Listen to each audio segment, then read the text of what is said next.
नमस्कार मित्रांनो, मी प्राध्यापक अमित सुरेशराव धांदे. मित्रांनो, निसर्ग हा आपला देव, निसर्ग हा सर्वशक्तिमान, निसर्ग आम्हा तारी, निसर्ग आम्हा मारी.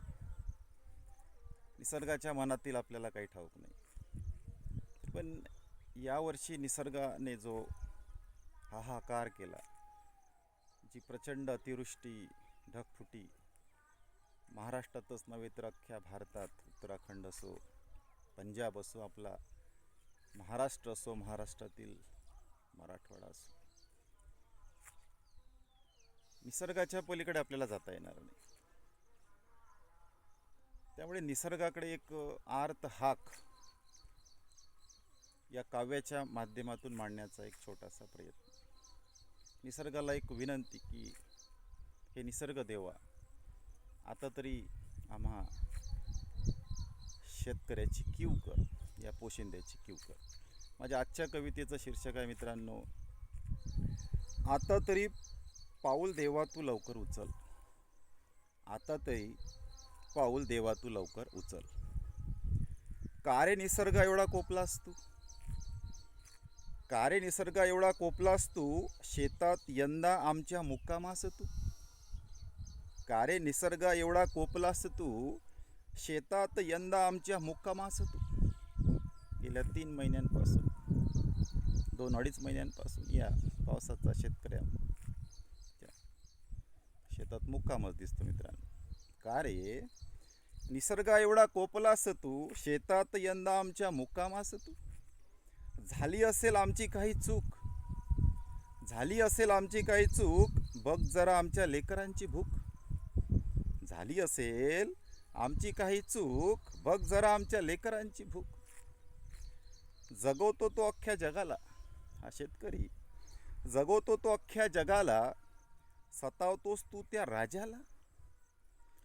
जगवतोस जो अख्ख्या जगाला, सतावतोस तू त्या राजाला. जीव चालला रे त्या पोशिंद्याचा, यंदा जीव चालला रे त्या पोशिंद्याचा, जरा तरी विचार कर त्या शेतकरी राजाचा. जीव चालला रे त्या पोशिंद्याचा, जरा तरी विचार कर त्या शेतकरी राजाचा. जमीन त्याची खरडलीस तू, जमीन त्याची खरडलीस तू, जमीन त्या शेतकरी राजाची खरडलीस तू. अश्रूही त्याचे बघितलेस तू, जमीन त्याची खरडलीस तू, अश्रूही त्याचे बघितलेस तू.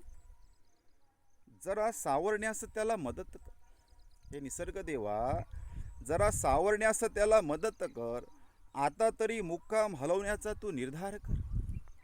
हे निसर्ग देवा, सावरण्यास त्याला मदत कर. आता तरी मुक्काम हलवण्याचा तू विचार कर. रोज द्यावी लागते कास्तकाराला परीक्षा, दररोज द्यावी लागते कास्तकाराला परीक्षा. झगडावे लागते तुझ्याशी अन व्यवस्थेशी. हे निसर्ग देवा, रोज द्यावी लागते कास्तकाराला परीक्षा, झगडावे लागते तुझ्याशी अन व्यवस्थेशी. कितीही पिकवले सोने तरी, कितीही पिकवले सोने तरी, गाठ त्याची भाकर अन चटणीशी. त्या शेतकऱ्याने कितीही पिकविले सोने तरी, गाठ त्याची भाकर आणि चटणीशी. परत फिर तू आता पुढच्या मृगासाठी. हे निसर्ग देवा, परत फिर तू आता पुढच्या मृगासाठी. निस्तरू दे त्याला हा पसारा, निस्तरू दे त्याला हा तूने तयार केलेला पसारा. उरला शेतात त्याच्या केवळ चिखल, उरला शेतात त्याच्या केवळ चिखल. आता तरी पाऊल देवा तू लवकर उचल, आता तरी पाऊल देवा तू लवकर उचल. अशी एक आर्त हाक निसर्ग देवाकडे प्रस्तुत काव्याच्या माध्यमातून केली मित्रांनो. धन्यवाद.